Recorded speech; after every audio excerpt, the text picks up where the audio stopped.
We continue to see troubling things happening all around the world. The U.S. is releasing funds to Iran amid nuclear tensions.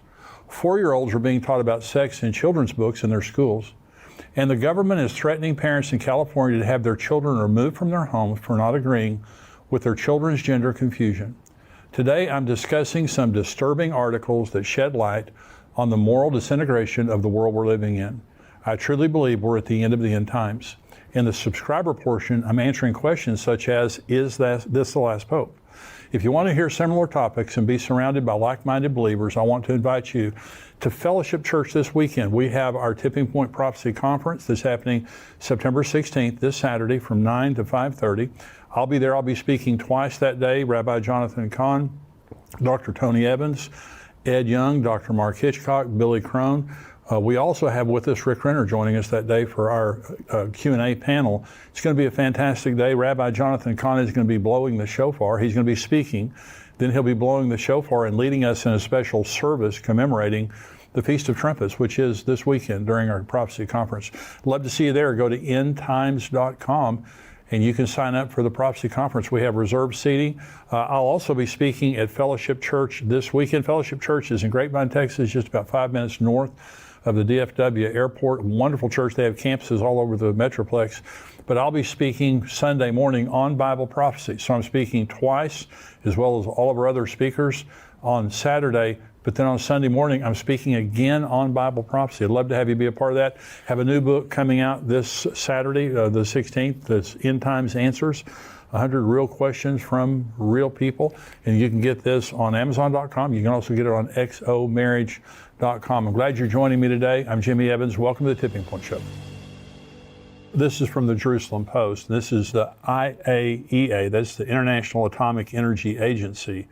The chief says Iran has expanded stock of near weapons grade uranium. Now what I'm about to read you here, this is really alarming and amazing for this to be happening. And I've got several articles to read associated with this. It says IAEA Director General Rafael Grossi warned on Monday that there is a routinization process underway of Iran's many nuclear violations. At a press conference after he addressed the IAEA Board of Governors, he also cautioned that any future deal between the Islamic Republic and the West must take into account the massive nuclear progress by Tehran from IR-1 centrifuges to IR-2, IR-4, and IR-6 centrifuges, as well as from 3.67% enriched uranium to 60% enriched uranium in large quantities. While hoping for progress in negotiations with Iran and the West, he said he would continue to flag Iranian violations based solely on scientific basis. Earlier in the day, he told the IAEA Board of Governors that Iran has continued to increase its stock of 60% enriched uranium close to weapons grade, and that there has been no progress in getting Tehran to credibly explain the existence of illicit traces of uranium found at undeclared nuclear sites. These developments came as somewhat of a surprise given the clear progress that has been made between the West and Iran in recent weeks toward unfreezing about $10 billion in Iranian assets, releasing 5 U.S. citizens in Iranian prisons, and the noticeably reduced attacks by Iranian proxies against U.S. forces in the Middle East. The IAEA Director, General Rafael Grossi, regrets that there has been no progress in resolving the outstanding safeguards issued in the reporting period. One of the reports said, referring to Iran's failure to credibly explain the origin of uranium particles found at 2 undeclared sites. Well, this is troubling to say the least. They've made huge progress, and they're now enriching uranium at 60%, which all of this is a violation, and all of this is something that we didn't know about. They're shocked. They can't believe it. Well, this is another article here. This is, again, very troubling associated with this. This is from the Jerusalem Post. The headline, Israel will act against Iranian nuclear pursuit, uranium enrichment. This National Security Advisor, Saki Hanegbi, stated there would not be any choice but to act if Iran enriches uranium above 60%. Israel will act against Iran's enrichment of uranium at above 60% because that means it was admitting pursuit of nuclear weapons. National Security Advisor Saki Hanegbi told the World Summit on Counterterrorism in Herzliya Monday morning. If Iran enriches uranium at above 60% as an action that we would identify, and there is no chance that we would not, that the world and the International Atomic Energy Agency would not recognize it. The result is that Israel would have to act. There would not be any choice but to act, Hanigby stated. Passing over the 60% threshold would mean that we have reached the moment when Iran is clearly telling the world that it is going for a nuclear bomb, Hanigby explained. It would mean that this is now Iranian policy. Hanigby noted that recently Iran had hit the 83.7 mark on uranium enrichment, but had hastened to explain that this was a mistake. Such steps are never accidental, he added. So they're continuing to enrich uranium at higher and higher levels, getting to nuclear or weapons grade nuclear weapons. And so what they're saying, we've talked about this a lot in the last couple of years on here, because this has been going back and forth for a long time. But let me make two statements here, okay? And the first statement is, Iran won't stop. This is the Islamic Republic of Iran, and this is what we don't get. This is what our leadership right now, they just don't get. The Iranian people are wonderful people. They're Persian. They're not Arab, they're Persians. And they're just intelligent, warm, wonderful people. The problem is the government. The people in Iran do not like their government. They've revolted against their government many times. And so right now, what we see happening in Iran is they have a hardened position that they're going to destroy Israel. They have a missile. They have this hypersonic missile with Israel's name on it. I mean, they've engraved on there the destruction of Israel.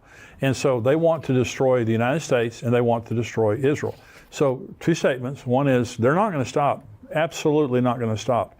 Number two is Israel will hit them. Israel's going to strike them. Israel is telling the world, if they begin enrichment beyond 60%, we have to stop it, and they will. When I had Bill Salas on the show a few weeks ago, and we were talking about the coming wars, the first war that Bill and I both believe is going to happen prophetically is Jeremiah 49, is the war.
When there's a strike on Persia, on southern Iran.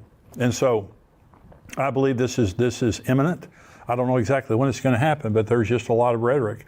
And what's happening right now is troubling. Listen to this. We're talking about troubling. This is from the Associated Press. U.S. moves to advance prisoner swap deal with Iran and release $6 billion in frozen Iranian funds. This was as of yesterday, 9/11.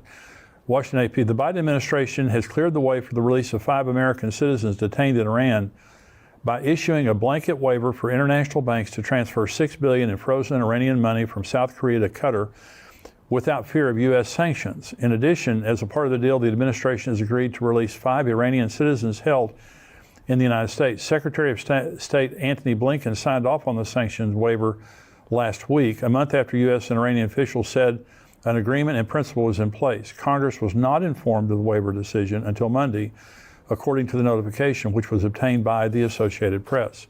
The waiver drew criticism of President Joe Biden from Republicans and others who say the deal will boost the Iranian economy at a time when Iran poses a growing threat to U.S. troops and Mideast allies. On X, the platform formerly known as Twitter, Senator Chuck Grassley of Iowa said it's ridiculous for U.S. to be blackmailed into paying $6 billion for hostages, which will help indirectly finance the #1 foreign policy of Iran, terrorism. Senator Tom Cotton of Arkansas accused Biden of paying ransom to the world's worst state sponsor of terrorism.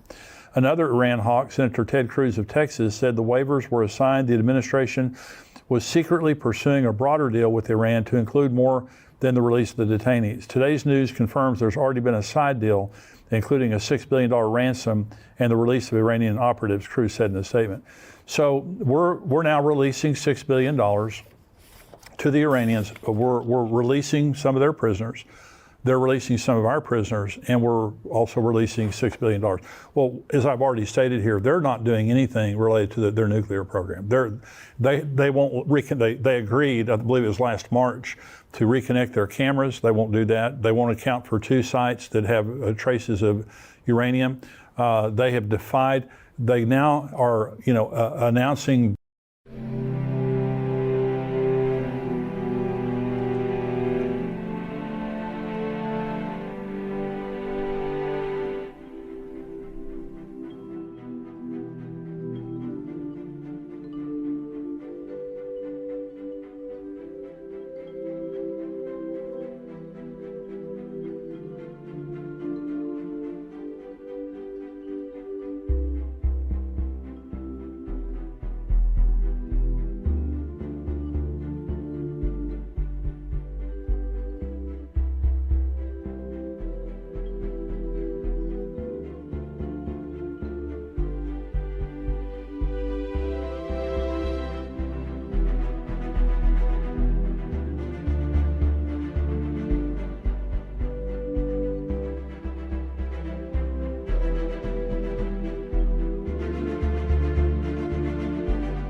Their progress, and the IAEA is shocked. They said, we can't believe they've made massive progress, and they're enriching uranium now is 60%. They're shocked. Well, they're defying the entire world related to their nuclear program, and they're going to get a nuclear weapon now. It's just a matter of time. And so the United States, in the meantime, we released $6 billion to the nation in the world that wants to destroy us and Israel the most. They released $6 billion, and we released some prisoners, and they released our prisoners. Let me say this. When you give somebody $6 billion, you're only incentivizing them to take more prisoners. So in the future, what you can look for, as soon as the dust settles and they get their money and they cash their check, they're going to begin to arrest Americans over there for no reason, like they already have in the past. They'll begin to arrest Americans because what they understand now is that's their collateral. They're bargaining chips. And we're willing to pay. We're willing to deal with terrorists. We're willing to give terrorists $6 billion. That's what they are. The Iranian government, they're killing, they're attacking Israel through their proxies in the Middle East. They're attacking our soldiers, and they're attacking Israel.